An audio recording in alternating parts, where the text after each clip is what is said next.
Hey, Father Taylor here, and it's Thursday, August 24th, and I'm here with your weekly eBlast, sometimes called the Weekend Update. So here's what's going on.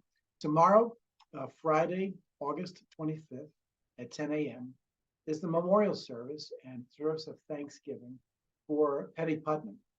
It's not a burial service. Penny is and has always been a long time member of the church in Colebrook, but when she had to move to McLean, we started visiting her through lay Eucharistic visitors.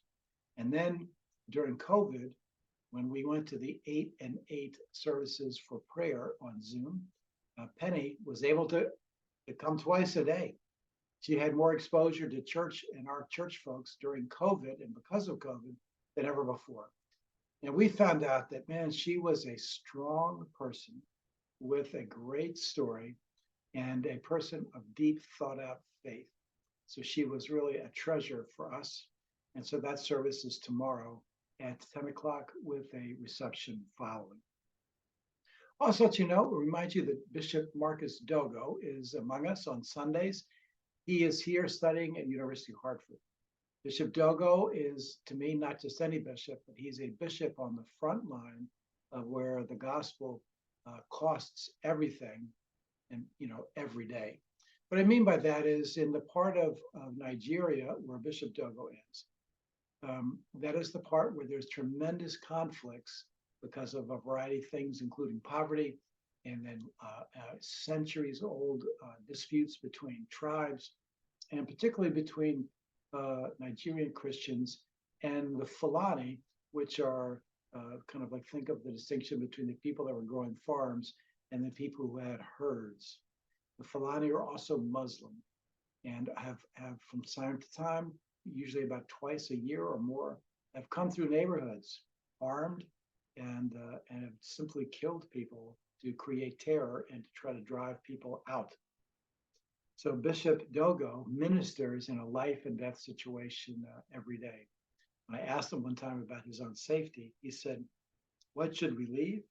If we left, who would be here to help people bring the gospel to people that have never heard it?"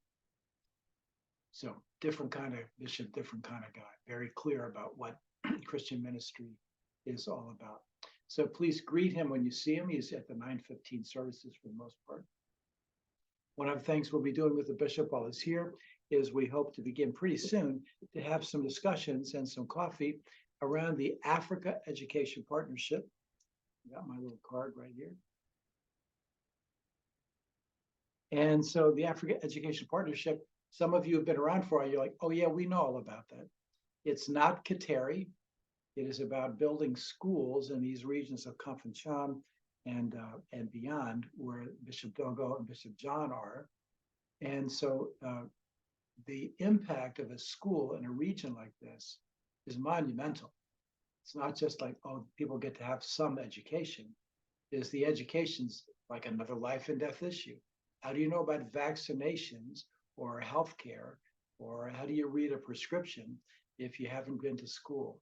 So this isn't the difference between additional schools.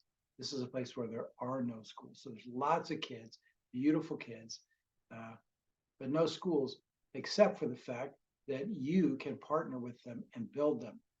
One of the programs we're going to be promoting, I don't know what they're going to call it, but I'm calling it the 300 for 365 and a lifetime.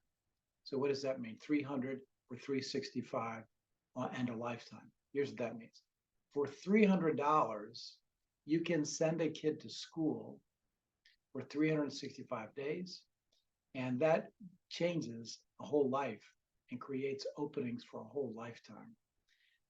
$300. I mean, my family, sometimes we had some extended family together. We'd go out to dinner, and a dinner with 6 or 7 of us is $300, So think about that. One dinner changes a kid's life.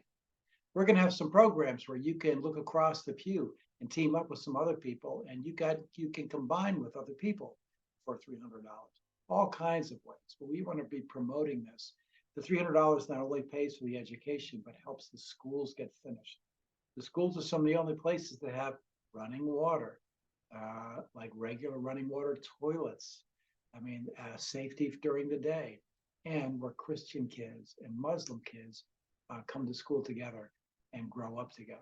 How about that? Powerful ministry, AEP. Also, one other thing I want to bring up to you is starting, well, on September 16th, we will be celebrating our 150th anniversary of our building alone. The church congregation is older, almost not quite 200 years, like close to 175, but the building itself we're in is 150 years old. It's been the church building was here before St. Bernard's was built.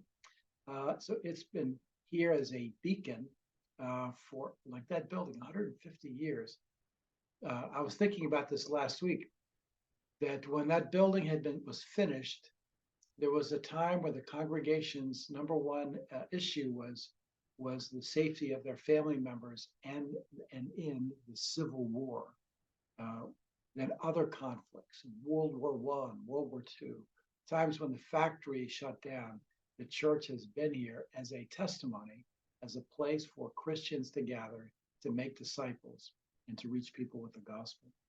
And so we'll be celebrating that. On the same day that the Tarrafil Village Association is hosting a number of events down on the green, but our events are going to kick off at 4 o'clock.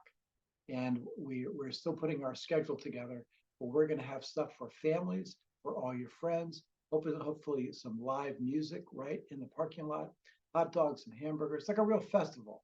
We're combining that as our opening weekend for coming back to church after summer. So September 16th, mark that on your calendar and begin to think about, hey, tell your friends, let's go over to the church for a couple hours. We're going to hang out, we're going to hear some music, we're going to get some stuff to eat, and we'll give you a tour of what's going on. So that's coming up on the 16th. A lot of other things beginning to unfold as we get closer to September. So enjoy. I'm a person, if in my world, that the temperature would never get below 78 and the humidity would never go below 60. I love it, hot and sweaty. But for all you New Englanders, you're about to come into your favorite time of year. So anyway, so God bless you. And we hope to see you this weekend and continue to seek out the Lord. How do I serve the Lord? How do I receive more of God's blessing so that I can be a blessing to others? Thanks.